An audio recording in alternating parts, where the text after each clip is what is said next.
gostaria de falar sobre o livro de 1 Coríntios, né? Porque o apóstolo Paulo, quando ele escreveu esse livro, ele deixou com muita riquezas de detalhes para todos os ouvintes e também para todos que faz menção, faz leituras nesse livro. Meus irmãos, nós temos que pesquisar as coisas concernentes à palavra de Deus, porque é a palavra de Deus que vai nos levar para o alto dos céus. Primeiro Coríntios, deixa eu olhar aqui. 1 Coríntios, capítulo 1. Nós vamos ler os 3 primeiros versículos do capítulo 1. 1 Coríntios, capítulo 1, versículo de 1 ao 3.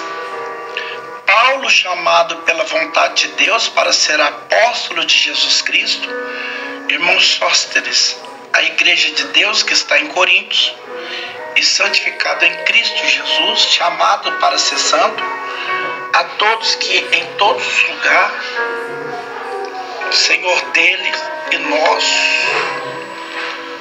da parte, graça de Deus é o Pai, da graça de Deus, nosso Pai. Paulo, ele plantou a igreja de Coríntios no final da sua segunda viagem missionária. Coríntios era uma capital, uma província grega, chamada província da Acaia. E Paulo ficou nessa cidade 1 ano e meio. Esta foi a igreja que mais Paulo amou. E esta foi a igreja que mais trabalho deu para Paulo. A pergunta é: por que Paulo escolheu Coríntios para plantar essa igreja? Quais foram as motivações de estabelecer essa igreja em Coríntios? E eu daria para vocês nessa noite quatro motivos. Porém, a posição geográfica de Coríntios. Coríntios está banhado por 2 mares, o Mar Jônico e o Mar Egeu. Ali chegavam e dali saíam caravanas todos os dias. Coríntios é uma espécie de cruzeada do mundo. Por onde tem fluxo de gente, aí não dá para frequentar a igreja. Aonde a gente chega, da onde a gente sai, é lugar de trânsito de pessoas. Então ali Paulo entendeu que era um lugar que era pronto para abrir uma igreja. Segundo, a razão histórica. Aquela cidade havia sido destruída por abalos sísmicos e aquela cidade tinha sido reconstruída.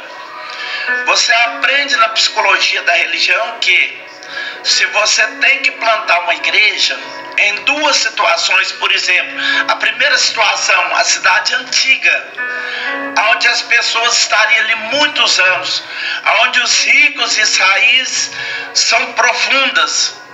Você tem a segunda possibilidade, que é uma cidade nova que está se formando agora. As pessoas não têm raiz, as pessoas estão chegando, ser muito ricos.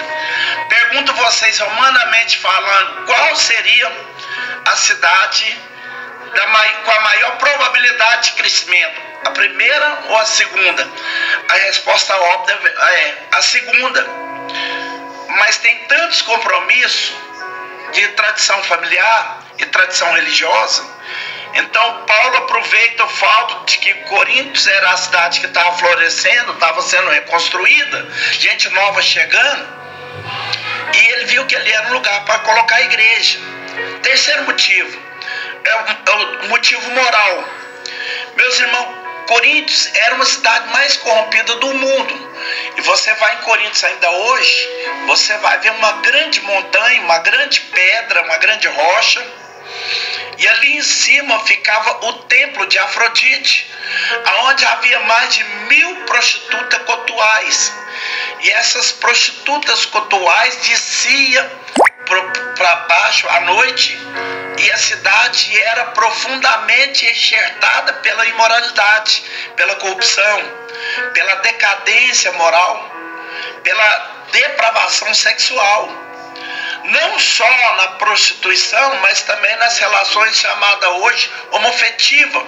Muitos membros da igreja dos Coríntios vieram dessas práticas. Então retirados a Cristo e foram transformadas. Então, quando a cidade está corrompida demais, ela está, de certa forma, cansada do pecado, precisando de ouvir a boa nova do Evangelho. Paulo entendeu que ali era um lugar para implantar a sua igreja. Então, uma razão que eu diria, a razão é uma razão espiritual, porque tinha muitos deuses em Coríntio, vários deuses. Você sabe que havia no primeiro século panteão dos deuses gregos e dos deuses romanos. Então havia multiplicidade de ídolos, de deuses. E aonde tem muitos deuses, Paulo entendia que era um ambiente propício para falar do único Deus vivo e verdadeiro. Você se lembra que quando ele acaba de chegar de Corinto a Atenas, que era a capital da Grécia, Paulo ficou com seu espírito revoltado pela idolatria prevalecendo na cidade. Corinto não era diferente. Então Paulo aproveita para falar do Deus verdadeiro nessa cidade onde ele implantou essa igreja. Qual é a melhor igreja para você entender sobre o estudo de Coríntios? Uma maneira que você possa trabalhar rápida uma ideia dessa carta. Penso eu que Peter Wagner armou seus comentários nessa carta, que ele traz para nós uma excelente sugestão sobre a igreja de Coríntios. A primeira carta aos Coríntios, capítulo por capítulo, você deveria melhor entender o conteúdo dessa carta, o problema, porque essa carta ela foi escrita para resolver o problema da existência da igreja de Coríntios. Que problema era esse? Porque quando você estuda 1 Coríntios, você de certa forma está fazendo o diagnóstico da igreja de hoje. Os problemas lá são os problemas da agora, da nossa geração. Quais eram os problemas que aquela igreja enfrentava? Quais são os problemas que a igreja brasileira evangélica enfrenta? Como é que se resolve isso? Então esse é o propósito dessa epístola. Então o primeiro problema que Paulo teve que lidar em Coríntios está, por exemplo, no capítulo 1, 2, 3 e 4, que era o problema da divisão na igreja. Então confira comigo aí, por gentileza, como é que lida com esse assunto. No começo ele dá consigo no capítulo 1, versículo 10. Rogo-vos, irmãos, pelo do nosso Senhor Jesus Cristo, que está em todas as vossas mesma coisa, que não haja entre vós divisão, ao sejais inteiramente unidos na mesma disposição mental, pelo mesmo parecer. Agora olha como vai abordar o problema no versículo 11. Pois a vosso respeito, meus irmãos, eu fui informado da casa de Chloe, que há uma contenda entre vós. Eu gosto aqui como ele fala dessa forma. Andam dizendo por aí que tem divisões entre vocês. Todo mundo está comentando, no caso. Alguém chega e conta para Paulo. Quem que é todo mundo aqui que Paulo estava dando referendo? Ali estava alarmando as pessoas, que está falando por aí, que tem muitas pessoas que falam, que gostam de andar falando, e Paulo ele estanca o problema na raiz, os irmãos da casa de Chloe. Então ele já deu aqui quem falou. Está dando a fonte para não ter mais discórdia. E os irmãos, isso aqui vale para qualquer tipo de relacionamento. Não tem esse negócio de tão falando que ciclano está comentando. Não tem esse tipo de colocação. Isso aí é para espalhar fofoca, contenda no meio do povo, claro problema aqui no versículo 12, refirme ao fato de cada um de vós dizer: eu sou de Paulo, eu sou de Apolo, eu sou de Cefas, eu sou de Cristo. Então a igreja de Corinto estava pura, só que tinha um partidário. Qual que eram os partidos que tinha na igreja? Primeiro partido, PLP, Partido Liberal de Paulo, né? Não é liberalismo não, é aquela pessoa que está preso a determinados conceitos e regras de que tinha Paulo no farisaísmo. O segundo partido era o PFA, Partido Filosófico de Apolo. Apolo era um grande orador, era um cara que tinha muitos discursos. O terceiro partido era o PCP, que o PCP, Partido Conservador de Pedro, que é um grupo de judeu na igreja que era um partidário, que era conservador de Pedro. E tinha lá também o PCJ, Partido Cristão de Jesus. Então a igreja estava dividida em 4 partes. Como é que lida com essa divisão? Cada um tinha o seu chefe, o seu líder, a sua referência. Um seguia um, outro seguia outro, outro seguia outro. Não pense vocês que o partido de Jesus era o melhor partido. Talvez esse partido exclusivo, ele ficava tipo partido dividindo as outras partes, né? Era uma seita praticamente. Todo mundo está errado, é só nós que está certo. Ele já sentia assim, né? Só nós que somos certos, só nós que vai para o céu. Então como é que Paulo vai lidar com isso? Ele pergunta no verso 13 assim: acaso Deus está dividido? Foi Paulo que morreu por vós, ou vocês foram batizados em nome de Paulo? Ou seja, Paulo ele não admite que haja uma igreja divisão, porque Cristo não está dividido. E ele chega tratando o assunto no capítulo 3, ele vai dizer que divisão na igreja é sintoma de 2 problemas. Primeiro, infantilidade espiritual. Segundo, carnalidade espiritual. Veja no capítulo 3: eu, porém, irmão, não vos pude falar como espiritual, mas sim como carnais, como crianças em Cristo. Leite vos dei beber, não de alimento sólido, porque não poderia suportar, mas agora podeis, porque ainda sois carnais. Porque está vindo entre vós ciúmes e contenda, não sim ciúmes carnais. Aqui nós entendemos, meus irmãos, pega essa palavra carnal do verso 1 e a palavra carnais do verso 2. Existem 2 palavras gregas que distintas para carnais: a palavra sartinoi e a palavra sartikoi. No versículo 1, a palavra sartikoi, o carnal não é o sentido moral da palavra, é o sentido da faixa etária. Eles eram bebês, eles eram infantis, eles eram imaturos, eles tinham que beber o leite daquele crente, diremos nós hoje, neófito. Mas a palavra carnais do verso 2 não é sarquinoi, é sarquicoi. Sarquicoi é uma explicação moral, é um carnal que anda segundo a carne, é um carnal que anda cheio de ciúmes e contendas. É uma implicação de reprovação agora, que anda segundo os homens. Como é que Paulo vai resolver esse problema agora, pregador? Como que ele vai desmartelar os partidos dentro da igreja? Confira comigo o que ele vai dizer. Versículo 4 ele diz: quando pois alguém dizer eu sou de Paulo, outro dizer eu sou de Apolo, é evidente ainda que andais segundo os homens. E nos versículos 15, quem é Paulo, quem é Apolo? É servo também de quem cresce. E isso conforme o Senhor diz que eu plantei, Apolo regou, mas o crescimento vem de Deus. De modo nem o que planta, nem o que colhe é alguma coisa, mas é Deus que dá o crescimento. Então o que ele está dizendo aqui? Gente, Na igreja de Deus não tem celebridade. Na igreja de Deus não tem espaço para estrelas.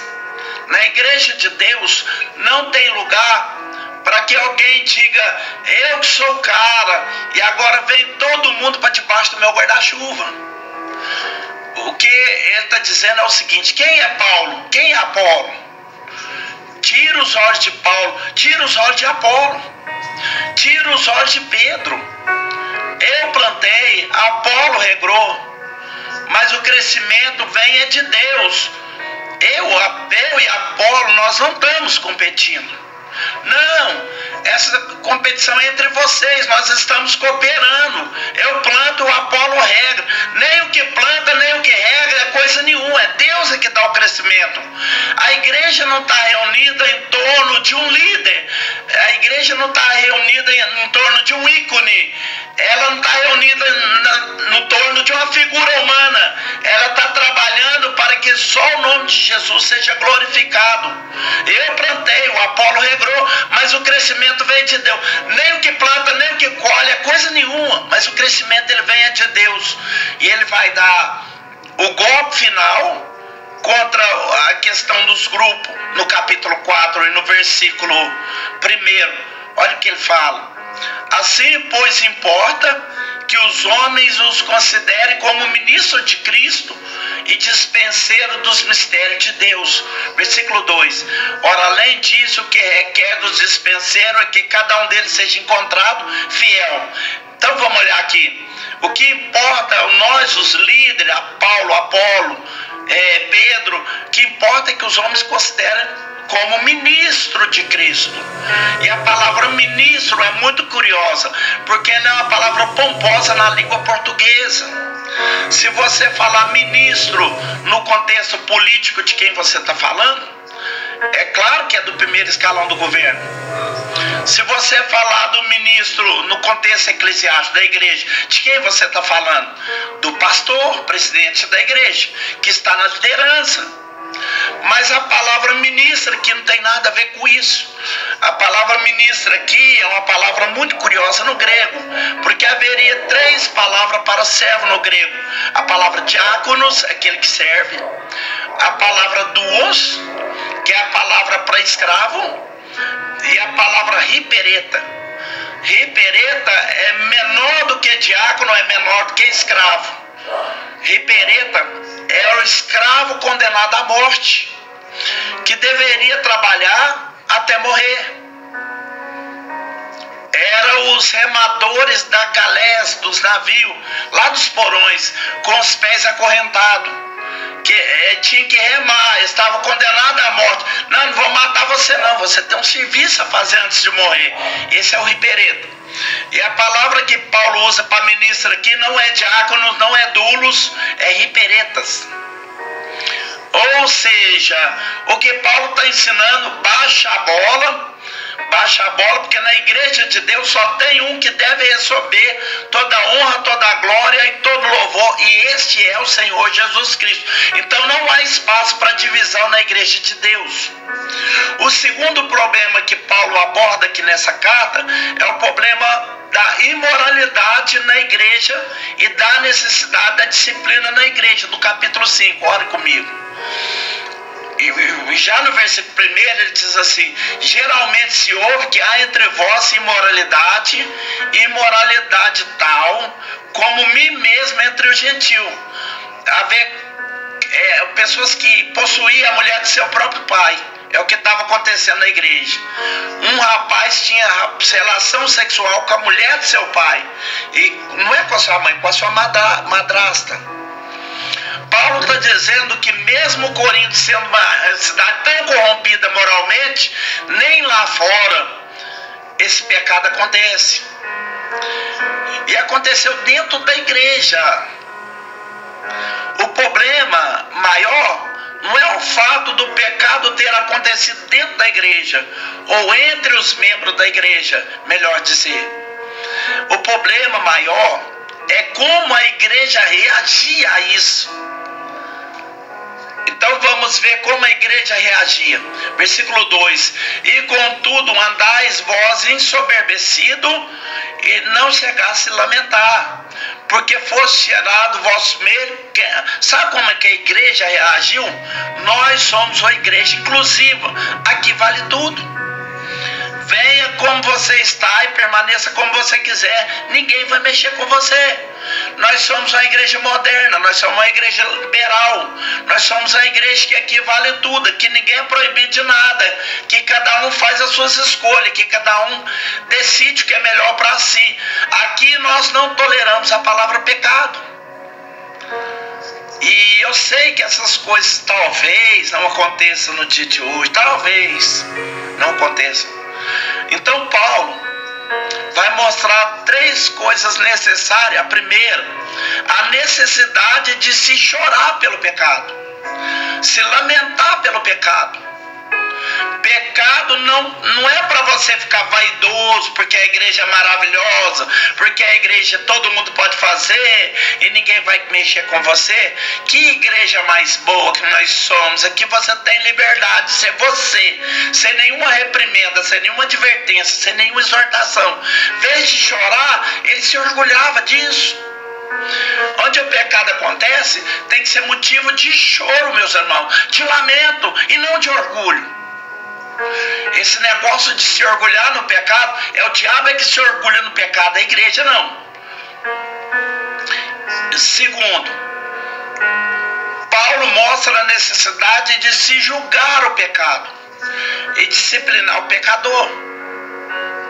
Olha o que ele disse aí no verso 3 até o verso 5. Então, na verdade, ainda que ausente em pessoa, mas presente em espírito, já sentenciei como se estivesse presente, que o autor de tal infâmia seja o nome do Senhor Jesus Cristo, reunido com o poder de Jesus, entregue a Satanás pela discussão da carne, a fim que o espírito se saia no dia do Senhor.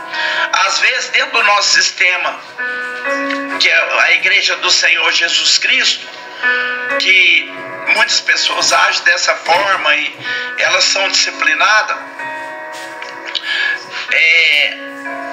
casos assim, caso de reunião, e é tratado muito sigilosamente para resolver de uma forma que seja preservada a conduta da pessoa e resguardar a igreja. O problema é que às vezes, como membro, a pessoa é disciplinada e a pessoa começa a comentar uma com a outra e fica atribuindo o pastor errado, em vez da igreja apoiar a decisão, começa a minar e já começa a querer achar ruim. O cara que errou, ele começa a se sentir o cara, fala, não, eu estou errado, mas todo mundo está do meu lado. A decisão foi aplicada de uma forma errada, né?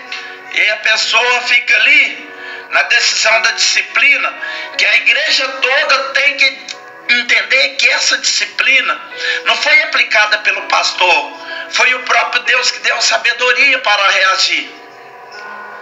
E entregue, olha aqui o que ele fala, entregue a Satanás a discussão da carne para que o espírito se resolve. O que é entregar o cidadão que pecou, o cara que teve relação sexual, a Satanás? Porque essa relação foi com a madrasta. O que Paulo estava falando aqui? Paulo estava exaltando aqui que quando uma pessoa, um membro da igreja, está em comunhão com a igreja, na linguagem bíblica, é como se a pessoa tivesse protegida. Tirar uma pessoa da comunhão da igreja, excluir um membro da comunhão da igreja, é tirar essa pessoa do reduto da proteção espiritual, para entregar ela lá no campo onde Satanás está agindo. Quem está entendendo? Quando Paulo diz entrega a Satanás, trocando aqui em meus, ele estava dizendo, tire esse indivíduo da comunhão da igreja.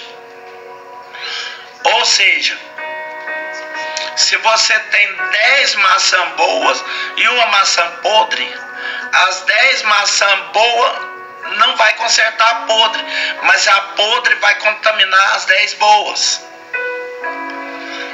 A orientação de Paulo aqui para a igreja foi esta, versículo 7, lançai fora o velho fermento. Ele diz lá no finalzinho, versículo 13, os de fora, porém Deus os julgará, expulsai dentre vós o malfeitor. Agora, vamos entender de novo. Qual o propósito de excluir esse cidadão, esse membro da comunhão da igreja? O que é disciplina eclesiástica? É jogar fora quem errou? É pisar em quem errou? Claro que não. Qual o propósito? Versículo 5, é que o seu espírito seja salvo. Ou seja, a mãozinha que faltou, que entenda a gravidade do seu pecado, que você se arrepende do seu pecado e que se quebrante e se arrepende diante de Deus por causa do seu pecado. Se não houver isso, não tem como haver restauração. E se vocês perceberem, Paulo estava certo da maneira de orientar a disciplina, porque na segunda carta, ele começa a segunda carta mostrando a necessidade da igreja restaurar esse rapaz, porque ele se arrependeu, a perdoá-lo, a reintegrá-lo. Então a disciplina na igreja não é punição. A disciplina na igreja tem 2 propósitos. Primeiro, prevenir a comunidade, profilaticamente, preventivamente. Segundo, restaurar o faltoso, recuperar esse faltoso. Então a restauração e não punição. É recuperação e não condenação. E o terceiro problema que Paulo tinha que enfrentar nessa igreja era o problema das brigas. A igreja de Coríntios era a igreja dos brigão. Você acha que os crentes da igreja primitiva eram tudo crente, gente boa?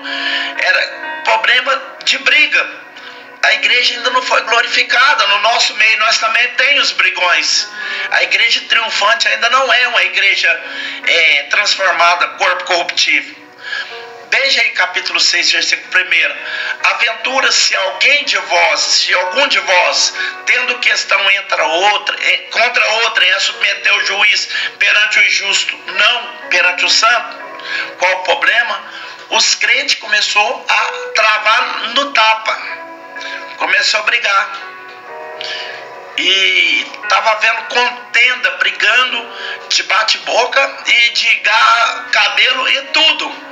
Não é que os crentes só brigavam, porque só em brigar e terem contenda entre eles, eles pegavam essa contenda e iam para os tribunais do mundo para tratar do problema lá, lavando roupa suja fora de casa. E não é sensato isso. Não é sensato você agir assim. Então como é que Paulo estava lidando com isso?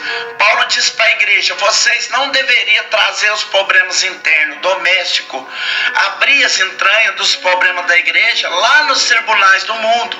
Primeiro, não sabeis que os santos, ou seja, os crentes, hão de julgar o mundo. Olha o versículo 3. Não sabeis que hão de julgar os próprios anjos. Ou seja, quando o crente leva um problema dentro da igreja lá para os tribunais seculares, os crentes vão julgar o mundo. Os crentes vão julgar os próprios anjos que caíram. Os crentes vão sentar em trono para ser regente com os reis da glória, com o juiz supremo para julgar. E agora você está levando os assuntos da igreja para os pagãos, definir o que é certo e o que é errado dentro da igreja. Como é que vai fazer isso? Como que resolve isso? A sugestão de Paulo era a seguinte. Preste atenção nisso que Paulo fala. Versículo 4, ele fala assim: entretanto vós, contentes a jogar negócio terreno, constitui os tribunais daquele que não tem nenhuma aceitação na igreja. Para vergonha, no versículo 5, não há porventura nem menos um sábio entre vós que possa julgar no meio da irmandade? Irmãos, temos que buscar ajuda dentro da igreja. Nós temos que resolver o assunto dentro da igreja, igual família. Problema de família você não leva lá para fora, de esposa, de marido, de mulher, de irmão, de filho. A gente tem que resolver dentro de 4 paredes. Temos que preservar a família, temos que proteger. Não devemos estragar a imagem do cônjuge, dos pais, dos filhos, dos irmãos lá fora, não. Nós temos que resolver dentro de casa. Olha o que lida, como é que Paulo lida. Versículo 6. Mas irá o irmão, o juiz, contra outro irmão, isso perante os incrédulos? E ele dá o diagnóstico aqui. Versículo 7. O 7. O só existir entre vós demandas já é completa derrota para vós outros, porque não sofreis antes injustiça, porque não sofrei antes do dano. Então veja, cristão brigar é um escândalo, é derrota. 2 cristãos que estão ali trovando de briga já é uma derrota. Mas como que nós vamos resolver isso? Ninguém quer abrir mão. Um está certo e o outro também está. Aí Paulo fala assim, você quer saber de uma coisa? Senta. Abre mão. Sofra o dano. Dá um tapa de luva. Abre mão dos seus direitos. Não devolva o traje com traje. Vença o mal com um golpe de bondade. Pague o mal com bem. Perdoe. Se está nessa queda de braço, sofra o dano. Sofrer o dano não é facilidade. Você tem certeza que você está certo e você abre mão, você tem que ser convertido mesmo. E é isso que a Bíblia orienta. Essa é a forma de Paulo resolver a questão das brigas. Então aqui nesse texto do capítulo 6, você tem tantas contendas interpessoais como as paixões intropessoais a partir do verso 2, que nós ainda não vamos entrar nela agora. Vamos ao 4º problema. Primeiro problema, divisões. Segundo problema, a imoralidade. Quarto problema, das brigas dentro da igreja. 5º problema, capítulo 7, problema no casamento. Esse capítulo 7 está dividido em 3 partes. Cristãos casados com cristão, verso de 1 a 11. Cristão casado com não cristão, verso 12 ao 24. E cristão não casados, 25 a 40. Mas aqui tinha 2 problemas que Paulo aborda. Tinha um grupo na igreja que dizia o seguinte: para eu ser santo, eu não posso me casar. Era o partido dos celibatários. Havia um outro grupo que dizia o seguinte: se você quer ser santo, você tem que casar. Aí ficava 2 grupos na igreja: os que defendiam o casamento e os que defendiam o celibato. E a igreja dividiu por causa disso. O que Paulo vai recomendar para eles? Olha como é que ele começa o assunto. Quanto aos que me escreveste, ou seja, ele está respondendo uma consulta. Alguém perguntou para ele: é bom que o homem não toque mulher. Então, tem gente que está entendendo. Você está contra o casamento? Não é isso. Presta atenção. Paulo está escrevendo num contexto de uma eminente perseguição que estava vindo. Para você entender isso, olha aqui, versículo 26. Considero, por causa da angustiosa situação presente, ser bom para o homem permanecer assim como está. Estás casado, não procura separar. Estás livre de mulher, não procura esse casamento. Mas se te casares, com isso não pecas. E também se haver de se casar, por isso não peca. Ainda assim, tais pessoas sofrerão angústia na carne e quiseram poupá-lo. Então ele está dizendo isso aqui no versículo 1, você tem que entender. Quando que escrevesse, é bom que o homem não toque em mulher. Paulo não está fazendo opção pelo celibato em detrimento ao casamento. Paulo está escrevendo desde o contexto da perseguição iminente que vai chegar. E numa perseguição iminente, o cara tem que largar para trás esposa, filhos pequenos. Uma escolha, uma maneira para ele. Agora ele já está casado. Quem está casado aguenta firme. Se não souber virar, vai ter luta, vai ter prova. Talvez você tenha que sair, talvez sua esposa vai ter que ficar, e você não vai romper o casamento por causa disso. Então ele vai dizer aqui uma contramão dos celibatários. Porque vamos entender por que estava acontecendo isso aqui. Numa cidade promíscua como Corinto, as pessoas via de regra como a tendência de coisas estranhas, né, para os estranhos. Então o homem que sempre viveu na vida imoral, quando ele converte, ele acha que está tudo errado. Ele nem sexo eu não quero mais. Eu não sou casado, mas também eu não quero fazer sexo, porque é pecado. Porque na cabeça dele toda relação sexual que tinha era algo pecaminoso. Como que Paulo vem tratar disso? Olha o capítulo 7, verso 3. A resposta, vamos pegar o verso de 1 a 3. Quanto a mim escrevesse, não é bom que o homem não toque mulher, mas por causa da impureza, cada um tem a sua própria esposa, cada um seu próprio marido. O marido concede a esposa o que é devido também semelhantemente à esposa do seu marido. Então ele está dizendo, sexo é legítimo, é bom, é puro, é santo.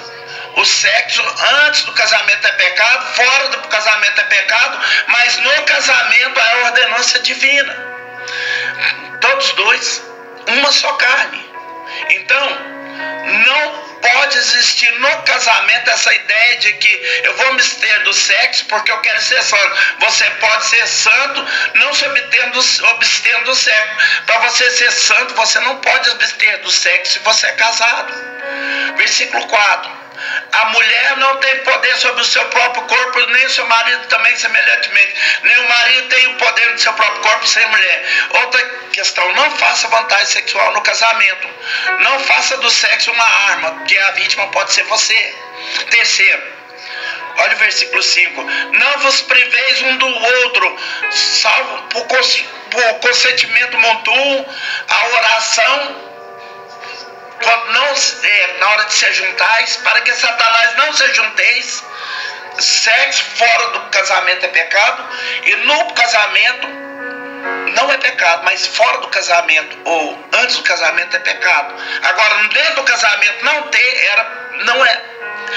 Dentro do casamento privar é pecado, né? O sexo é bom e Deus manda, é uma ordem divina. E ele diz aqui que o casal só pode se abster da relação sexual por motivo muito específico, para dedicar na oração. E a única vez que a Bíblia diz assim, não ore demais também não, volte a ter relação sexual. Porque tem muita gente muito espiritual que não, eu estou abstendo já há uns 6 meses, né? Não tem como, estou orando, estou jejuando, estou subindo no monte. Pode orar, jejuar, subir no monte, mas o dever de casa não pode faltar. Porque o texto está dizendo o seguinte, para que Satanás não os ajunteie entre vós. Se você não conceder o seu cônjuge que ele tem direito diante de Deus, o diabo entra nessa data e vai fazer um estrago. Paulo então está refutando aqui a ideia do celibatário de que casar é pecado. Casar não é pecado, ter sexo não é pecado, como também não é pecado ficar solteiro. Não é pecado a pessoa ser solteira. Tem gente que tem capacidade do celibato. Agora Paulo está dizendo, é melhor casar do que viver se abrasando. Se a pessoa não tem controle, se ela vai ficar se abrasando, então se casa. Por causa da impureza, cada um deve ter seu marido. Por causa da impureza, cada um deve ter sua mulher. É isso que Paulo lida. Um outro problema que a igreja, o primeiro problema era divisão, o segundo era imoralidade e indisciplina. O terceiro problema era briga dentro da igreja. O quarto problema era o problema do casamento ou do celibato. O quinto é o sexto, agora é o quinto. Quinto problema, capítulo 8, 9 e 10, o problema da liberdade cristã. Olhe comigo, fazendo favor, o que ele vai dizer lá no capítulo 10, verso 23. Olha aqui no verso 23. Todas as coisas são lícitas, mas nem todas me convêm. Todas as coisas são lícitas, mas nem todas edificam. Qual era o problema do limite da liberdade cristã em Corinto? Qual que era o problema lá? O problema lá era carne sacrificada aos ídolos. Olha o capítulo 8, verso 4. No tocante à comida sacrificada a ídolo, sabemos que a ídolo de si mesmo não é nada, é do mundo, e que não há senão um só Deus. Olha o versículo 8. Não é a comida que nos recomendará a Deus, por nada perderemos se não comer, nada ganharemos se comermos. Vede, porém, que a vossa liberdade não venha de arrumada, se tropeça para os fracos. Então, o problema lá não era o nosso aqui. O problema nosso aqui não é comer carne. O problema não era comer carne. Lá o problema era outra coisa. Era carne sacrificada a ídolos. Hoje talvez as perguntas sejam outra. Pergunta: crente joga na loteria? Crente joga, faz uma fezinha. Crente deixa de ir no culto para assistir Palmeiras e Corinthians, ou vão para a igreja, ou assistir no estádio. Crente bebe cerveja ou não bebe cerveja? Fuma charuto ou não fuma? A pergunta agora é essa. Esse é o problema que nós estamos enfrentando na época de hoje. Então você vai, você não vai, que pode, que não pode. O risco do legalismo é muito grande, né? Não faça, não veja, não toque, né? E às vezes o crente acha que tem um grande não na testa. Crente não fuma, não dança, crente não faz nada. Não, crente não pode fazer nada, né? Tem umas pessoas que têm essa mentalidade, né? Regras e mais regras, preceitos e mais preceitos, né? Então, a diferença entre o não pode e o pode não, tem uma grande diferença. O crente não pode não. O não crente não pode.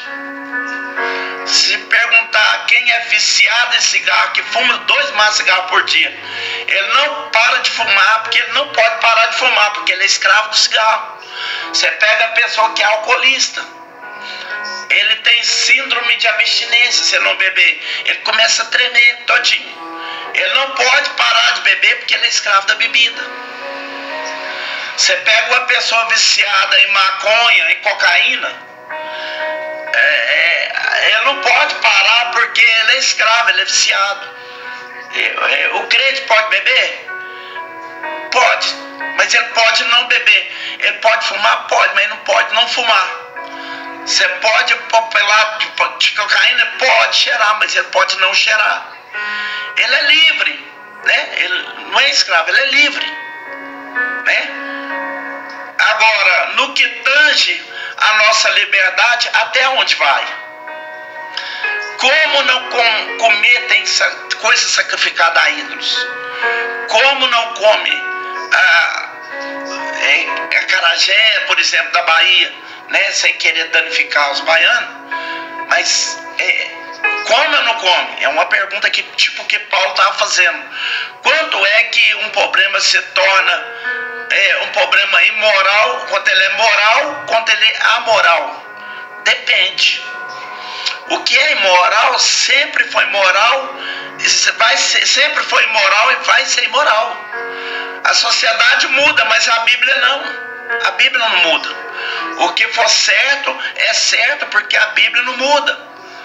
Agora, qual o assunto que é amoral, que é comer carne? pode ser imoral, dependendo do contexto. Vou ver 3 contextos que uma coisa amoral se torna imoral. Primeiro, capítulo 8, versículo 10.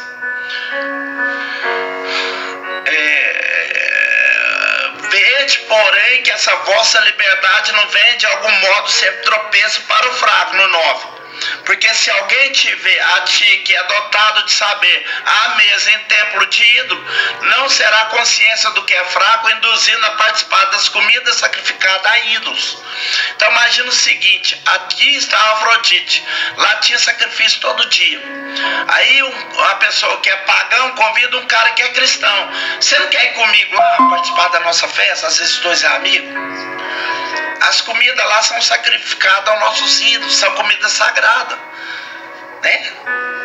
Aí o cristão não ia lá, porque se o cristão for, um crente mais novo ver você lá, ele vai se escandalizar, e a sua liberdade não pode ferir a consciência do mais fraco. Segunda situação, onde uma coisa amoral se torna imoral, capítulo 10, versículo 24 e 25. Ninguém busca o seu próprio interesse, sim o de outro. Comer de tudo que se vende no mercado, sem nada perguntardes por motivo de consciência. Então o que acontecia lá? As melhores carnes eram sacrificadas aos ídolos lá no templo de Afrodite. Lá se consumia toda essa carne lá. Parte dessa carne descia para o mercado e outros ganchos para o açougue. Aí a pessoa ia fazer compra, chegava lá no açougueiro, eu quero 1 quilo de carne. Aí a pessoa falava assim, eu tenho uma carne aqui na promoção. E a carne tinha acabado de descer do templo do ídolo, tinha sido sacrificada aos ídolos. E a pessoa é quem? É crente. E o açougueiro falava, não compra essa carne, porque essa carne foi sacrificada ao ídolo. Então ele não podia comprar. Então eu pergunto, e se a pessoa não sabia que a carne era sacrificada, ela comprou, assou e comeu, tem problema? Não tem. Aí já é outra coisa. Mas porque macumba não pega em pessoas de Deus, feitiço não pega na família do cristão. Mas se você está sabendo, então você não pode comprar, não pode comer. Terceira situação, onde uma coisa amoral se torna imoral. Olha, se algum dentre os incrédulos vos convidar e quiser ir, comer de tudo que for posto diante de vós, sem nada perguntar por motivo de consciência. Porém, se alguém vos disser, isso é coisa sacrificada a ídolo, não comais, por causa daquele que advertiu ou por causa da consciência. Então, crente tem amigo não crente, né? A maior parte não é cristão. Você vai fazer amizade dentro do seu trabalho, até para você testemunhar. Então vamos imaginar que o seu vizinho que não é crente convida você para o jantar. É claro que você vai. E não fica bisbilhotando também não. E aí, essa carne, essa comida da onde? Não tem como você fazer isso, né? Tem gente que é doido demais, que faz isso, né? Fica perguntando, fazendo diagnóstico da comida, né? E às vezes você contradiz a fé, né? A Coca-Cola é do diabo, né? E a pessoa fala, não vou tomar Coca-Cola porque é do diabo, né? Tem gente que tem essa visão. Então, quando está colocado ali à mesa, tem que comer de tudo, não tem que ficar perguntando, tem que comer tudo, coma bem. Agora, imagina o seguinte, que o seu vizinho, ele te convida, e aí ele fala, aqui tem uma carne especial, porque ela é uma picanha naturada, e essa picanha ela foi oferecida aos ídolos. Aí você já não pode comer, né? Tem arroz, tem feijão, tem salada, mas a sacrificada você não come. Você percebeu que a liberdade cristã depende do lugar? Uma coisa é você tomar prática dentro da sua casa, na proteção do seu lar, outra coisa é você fazer em público. Quando você faz em público, a pessoa passa e não sabe se você está fazendo com moderação ou se você está fazendo com excesso. ou você não pode ferir a consciência do crente mais fraco. Esse é o contexto. É a liberdade cristã que o Paulo nos trata do capítulo 8, 9 e 10. E essa palavra aí, ela foi para te advertir que o cristão, ele tem limitação. O cristão, ele não pode ser um cristão desleixado. Paulo, ele deixou isso tudo aqui para nos mostrar que nós temos que ter sabedoria. Quantas pessoas aí sabem que o lugar é impropriado para ele ir? Não, eu não posso ir, mas a pessoa vai. Ela vai, mesmo sabendo que não pode ir, vai. E chega lá, ela fala assim: se sair um tiroteio, eu vou ser livre porque eu sirvo a Jesus. No caso, você serve, mas aí você está na contramão da obediência. Não era para você estar ali, porque você sabe do que se trata naquele ambiente, e você foi, e você está ali. E isso é algo que o cristão deve colocar também em pauta. Então tudo isso, eu creio que toda essa fala que foi falado hoje serviu de grande valia. Quem entendeu, diga glória a Deus.